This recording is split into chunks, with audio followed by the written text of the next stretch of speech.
Hello and welcome to our motorcycle footwear guide. In this section, we're looking at the different types of footwear for each riding style. So right off the bat, we're going to look at a sport boot like this. This is ergonomically set up to be on rear sets like on your sport bike. It's going to be lighter, stiffer, and generally twitchier than most types of boots out there. They will often have a pretty smooth sole that's going to give you good touch sensitivity with your controls and also give you a really uniform platform to stand on your race bike. They're going to have toe sliders. That's good for getting sideways. They're going to have quite a tight fit. They may have an inner booty to achieve that really precise fit as well. That's good for sliding. So if you get into a crash, the tighter the boot, the better, because there's not going to be as much room to create that friction heat. The calf, however, is going to open up a little bit. That's just because your racing leathers are going to meant to be underneath this boot, so they're going to have to fit in there. You're going to get the cutting edge protection on a boot like this. Obviously, it's going to be abrasion resistant. It's going to be a rigid exoskeleton, limited range of movement with that hinge on the ankle. And of course, you're going to have armor, and armor all over the place. Sometimes they will be replaceable, so look for those screws in there. That's going to indicate replaceable armor or replaceable toe sliders as well. After that, we can look at something like a cruiser boot like this. When we replaced horses with horsepower at the very beginning of motorcycles, the leather riding boot or that really rugged working boot kind of carried over.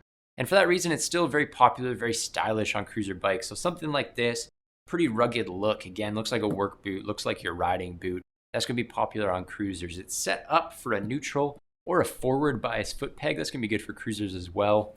The sole is going to be really good for walking. That's important because a lot of cruisers like to get off their bike and walk around. The boot doesn't have to be as technically advanced for riding, so they can have that really walkable sole on there, which is good.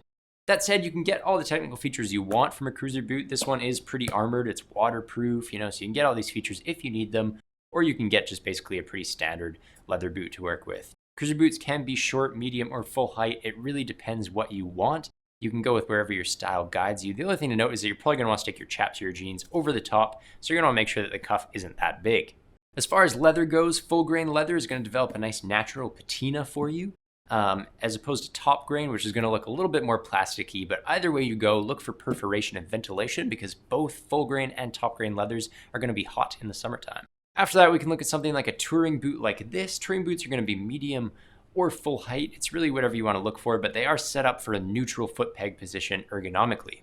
These boots are meant for long rides in the saddle. They're meant to be able to be walked in. They're going to be waterproof for all weather. They're going to be quite protective as well with armor plating in there.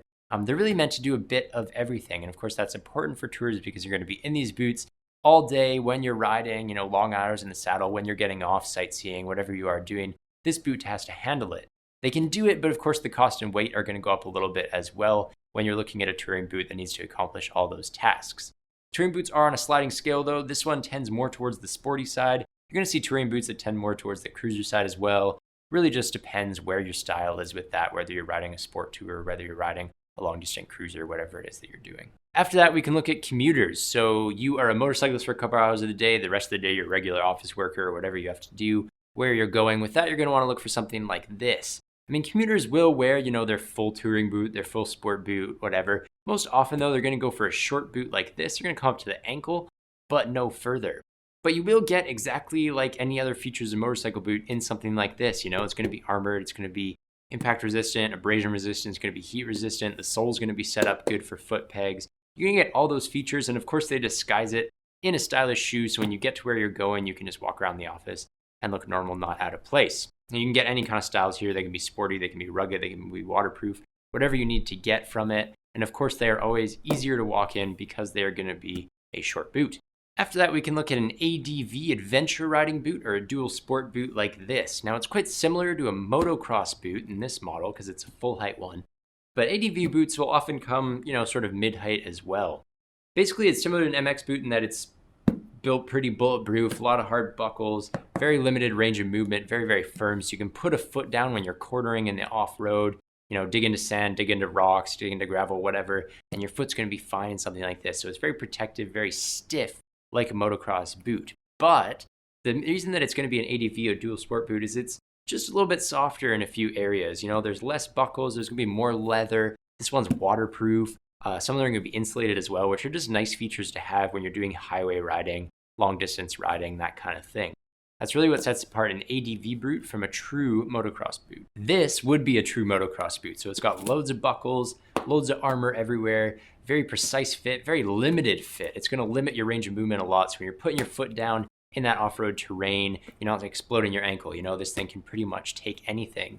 The sole is very hard. It's meant to deal with serrated foot pegs that you get on motocross bikes. So it can deal with that. It's very, very stiff as well for protection. And of course, that means it's hard to walk in. Walking in a boot like this will feel a lot like walking in ski boots. So it is that really limited ergonomics there, but of course that makes it very, very protective.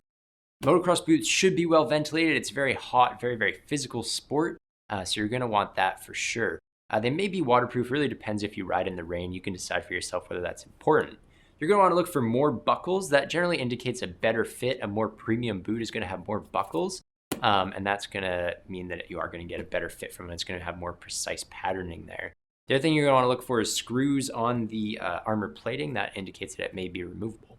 So finally, we are just gonna mention women's boots really quick. There's no difference between women's and men's boots. The lesson we just went through on the different styles for different riding types, that's gonna apply to you ladies as well. The only difference, of course, is gonna be that you're looking for ladies' sizes.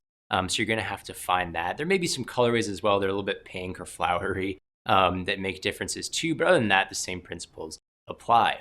Of course, this does mean that if you're a lady with quite wide feet, you may want to get a men's size because men's boots are generally just built a little bit wider than ladies' boots are. In the same way, if you're a lady with quite wide calves, you may want to buy a men's boot there as well because they're just generally built with slightly wider calves.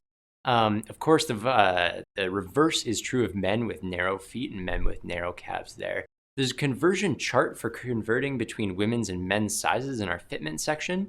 So if you are someone who's hoping to cross the gender divide in the boots you're buying, just go to that chart. You'll be able to convert women's to men's sizes and sort that out there.